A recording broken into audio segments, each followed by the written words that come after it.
everybody, welcome to yet another video. So today we're having a look at the Porphis PRD627. Now quite a few people of the Instagram people and people on YouTube and that are getting hold of these Porphis guns. I don't get a lot of chance to watch many reviews. In fact, I watch hardly any because you can appreciate you're watching it, or presumably you're watching this, so it actually takes time, doesn't it? And I just don't get loads of time to do that. But certainly the feedback I get from people sending me messages and on YouTube, etc., is that virtually all of them are good reviews. You know, nobody's talking the product down at all. I got these quite early compared to most, so I've had this one, the 627, probably about 4 or 5 months. Now, on the little thumbnail at the start of the video, I've put next to it, you know, is it another PRD717? Now, the PRD717, they make a 625 and a 627. This is the 627. I've done a separate review on the 625. I'll put a link in the description.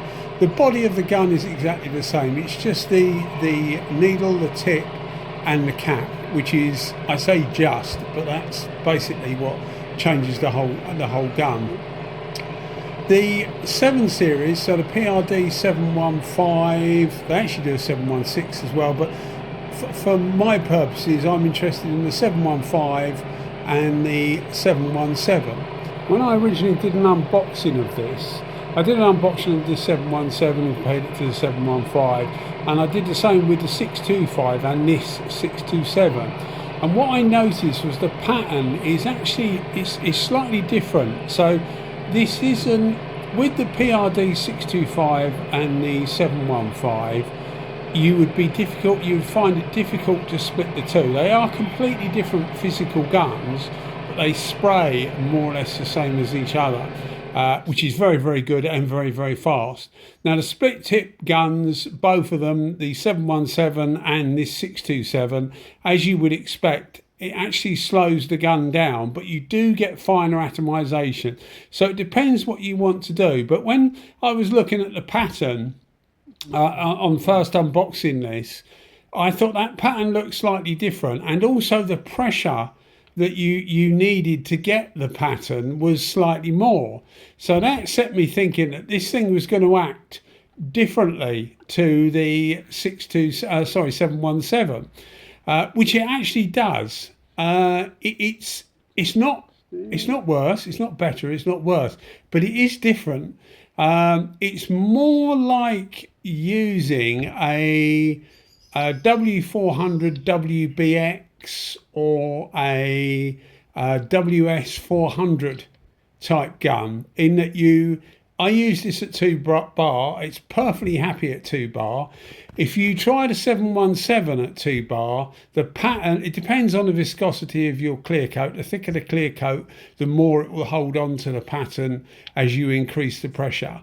But I use a high solids clear, so it's sort of middle of the road as far as solids content goes. But I found that the 717 starts to split the pattern, but it works wonderfully at lower pressures.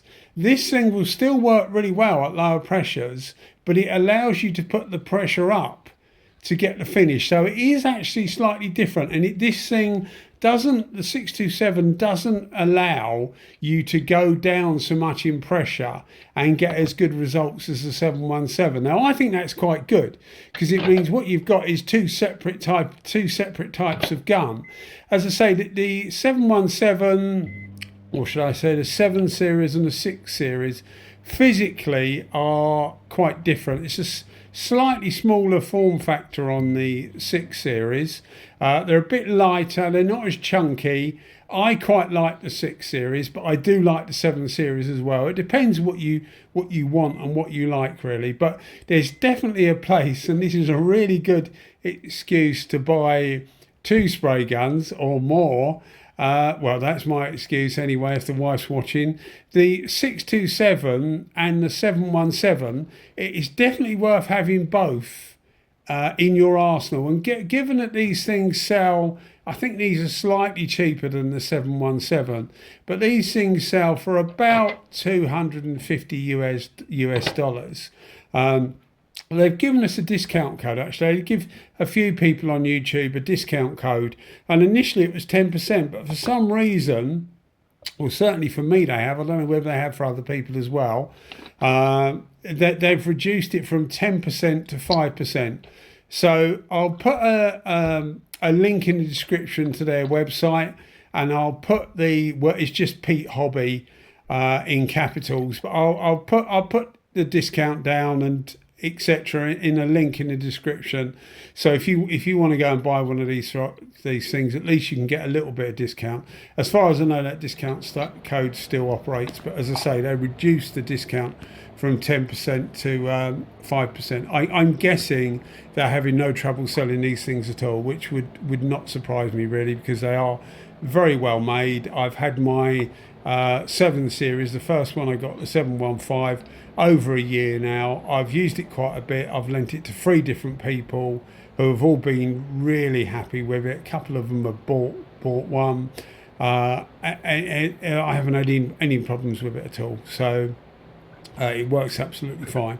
The same with the 627 and 625 applies to the 717 and the 715, in that it's just literally the tip, the cap, and the needle that are different. In fact, the needle's probably the same, but you buy it all as a set anyway. And that is on their website now. I know when they first started their website up, I did say to them that it would be a good idea to get some tip sets up there so that people could buy them, because people will buy them, because the guns are quite different. If you've got a 627 as with this one, or a 625, you can buy the other kit and you get a very different gun. As I said at the start, having the split tip actually slows these things down, but it does atomise finer. Now, anybody that's watched the 717 video will recognise this tank, and as I said to you at the end of the 717 video, this tank's got to be sanded anyway, because it's got to have an airbrush decal on it. Now, I'm no artist, but I can do a decal. So the decal you see here, which is the Yamaha tuning forks, note that it's proper Yamaha motor tuning forks, in that the tuning forks go into the outer circle with Yamaha music. I've said this a few times before, but people do make the mistake, and it winds me up a little, in that the Yamaha music logo doesn't go all the way into the circle, it stops short. So it is a genuine Yamaha motor logo, and I wanted to put that on there. And as I said at the time when I've done it with the 717, this will be sanded, but it seems a shame to do it because it just looks super smooth and sleek. No, I couldn't see, I don't think there's any nibs in it at all. It was just absolutely perfect, and it seemed a shame to sand it, but I needed to do that really. And I wanted the insurance that having a sanded 2K clear coat gives you when you're airbrushing. And if you make a mistake, you can literally just put a bit of thinners on a cloth, rub it all out and start again. So that's, if you recognise this tank, that's the reason why. It's exactly the same tank, it's just later on in its staging. But going back to the 627 and the differences between that and the 717, the 627, as I say, can be used at a higher pressure. It gives equally good results. It doesn't seem to put out loads of overspray compared to the 717, but it does put out a bit more. But you would expect that. Any gun that works at a higher pressure normally will put out more overspray. It's one of the reasons a lot of people like the lower pressure guns, because it just keeps your environment, and by that I don't mean the world's environment, I mean your specific environment, much cleaner and tidier. But yeah, I mean, I was thoroughly impressed with the gun. I'm really glad I've got it, and I do like this form factor in that it's a bit smaller, bit lighter, bit more manoeuvrable, but just as much of a punch as the 625 version of it, or the 717 for that matter. Well, here's the final result anyway. We've got some stuff outside, which is 2 days later. The clear coat was, let me look, oh, it was MIPA CX4, so it was actually a good quality clear coat. But I think you'll agree it came out equally as nice as the 717. So if you prefer a slightly smaller, slightly wetter, slightly faster gun, this is ideal. As I say, it keeps hold of its pattern at 2 bar, which also speeds it up. The higher the pressure, the more it speeds it up. I think you'll agree it's a fantastic result. Although I say it myself, it really does look nice. Now what I've got coming up in a minute, the video, we're nearly towards the end of the tank stuff, but I got a panel out just to try it at lower pressures to try and give you an idea of what it's like. So this was at 2 bar. This is what I was saying about it mimicking like a WBX or a WS 400, something like that. Smaller pattern than those, slightly smaller pattern than those, but a bit wetter. I mean, I really like this gun for clear coat because it definitely is different to the 717, and equally as good, although it goes about things in a slightly different way. But what I've done is on the end, I've tagged a car wing that I've done just to give you an idea of what it works like at a lower pressure. So bear in mind what you're looking at here is at 2 bars, so 29 psi, full fan, full fluid. And what we got coming up is 1.3 bar, which is what the 717 can happily go down to for clear coat, which is about what is that? It's about 19 psi, I think, something like that. So we'll have a look at what it does at around 19 psi, 1.3 bar. But just looking at this finish, one of the things I like about being able to, I recently got, well, I say recently, about a year and a half, 2 years ago now, got a Cameo, a plotter cutter, a vinyl cutter, so I can make my own stencils now. So it gives me much more of a choice of what to do for airbrushing stencils, etc. And what I really like about them, and what people like about them as well, is it's completely flat. Now I know you can get that with vinyl decals by clear coating and then sanding it flat and then clear coating again. But there's something nice about having a decal that looks really nice and crisp, but it's all paint, everything's paint. Anyway, I think you'll agree that it comes out really, really nice, and you couldn't pick a winner between the 717 and the 627, I don't think. But they do go about their job really differently. So in a minute we'll have a look.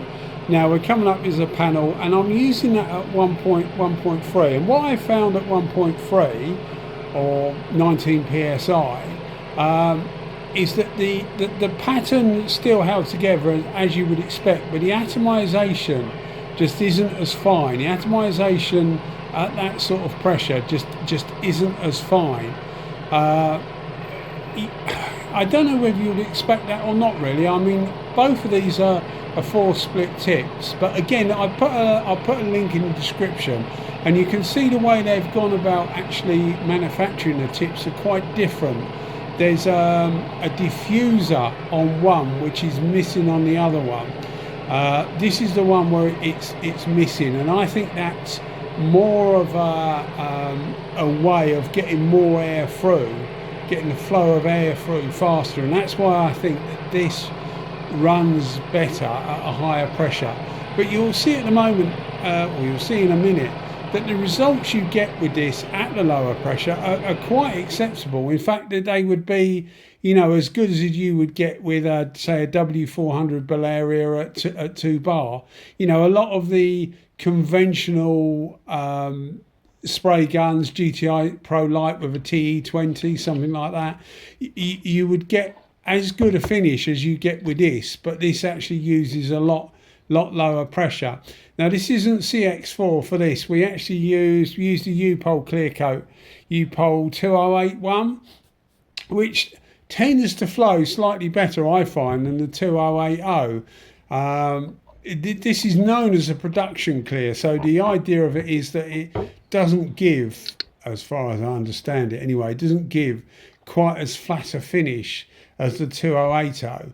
But I found this to work actually quite well. I still put thinnies with it, and something somebody said the other day would make quite a good video, and I'll try and do that, although it involves a lot of waiting around really. But what I was gonna do is, or what was suggested to me, and it seems like a good idea, is we'll try a couple of clear coats with and without thinners, and leave them for a little while and see what the dieback is. I put a link in the description. I did a review of 4 different clear coats where I didn't use thinners, and waited a couple of days to see what the initial dieback was. But there was no visible dieback really on any of them. But I find that the speed of hardener normally is the biggest killer of gloss levels.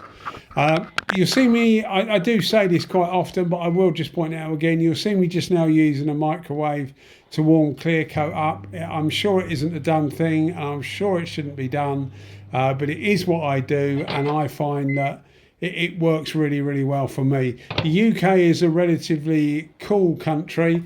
Looking at my 12 degrees Celsius when we did both of these videos. In fact, they were done on the same day, I think. Yeah, so it's not particularly warm. 12 Celsius. What's that? I always put myself on the spot. What's that, about 48 Fahrenheit, something like that? So it's not ideal conditions to paint in. So I always heat the clear coat up, and it just runs out a bit better, and I'll put a bit of thinners with it. But I will get round to doing a test where we're put some thinners with a clear coat and see if we get any dieback. But concentrating more on the gun now, which we will get to the stage of spraying, you'll notice because we're using it at lower pressure, you do get less, which is what you'd expect, as we were saying earlier. The lower the pressure, the less overspray you'll get. One of the things with the 625 and 627 series, and the same with the 510 and the 515 series, there's a small white gasket. I have shown it a few times. I was a little bit skeptical at first. It's similar to the gasket you get on the GTI Pro Lite. Probably the weakest spot on the GTI Pro Lite is that little gasket. But this one's been absolutely superb. I haven't had to touch it, remove it, or do anything with it. I just clean around it, and it's been absolutely fine. But they do give you free spare ones, free as in the THREE. They do give you free spare ones, so it should be, there should be enough there to last you for years and years and years. It doesn't seem such a weak spot as it is on the GTI Pro Lite. Only time will tell, I guess. I mean, it still works. All you do is you get a little bubbling on the pot. But you can see now we're using this, as I say, at a lower pressure, and you can see it goes about it very, very well. And there is very, very little overspray, which is, you know, the advantage, as I keep saying, is the advantage of lower pressure. But it just doesn't have the finesse at lower pressure that the 717 does. So it's quite good for base coat. In fact, it's very good for base coat, and obviously you can use that down at lower pressures as well. But it's just a different gun, and I think I said before, I was really happy that it was a different gun, because it gives me an excuse to have 2 of them. But it also means that you get something a bit different that's similar, if that makes sense. And I mean, I want to do it with loads of their guns, don't they? It's sort of like a variation of a theme, and that's exactly what this is. So it's not a carbon copy. You can see that the lack of overspray. It's very little overspray at that sort of pressure, and you'll see it outside in a minute. Well, you'll see it at the end, and you'll see it outside. Very acceptable results, as I say, up there with like a DeVille GTI Pro Lite with a TE20 cap on it. So you're not sacrificing anything, really, I don't think, for you know, being able to use it at lower pressure, but it does give you the option to use it at higher pressure, something that the 717 doesn't. But just because that pattern splits, and it just doesn't perform as well. But at lower pressure, it performs better. So yeah, a gun that's very, very similar to its, I'll say bigger brother because it's physically bigger. A gun that's very similar to its bigger brother, but performs quite different. Like a couple of brothers, I suppose. You can get two people that are brothers and they're quite different, aren't they? But yeah, anyway guys, I hope you enjoyed the video. As always, we've got an outside shot now. I tried to get as close as I can with it to give you an idea of the sort of peel you can expect.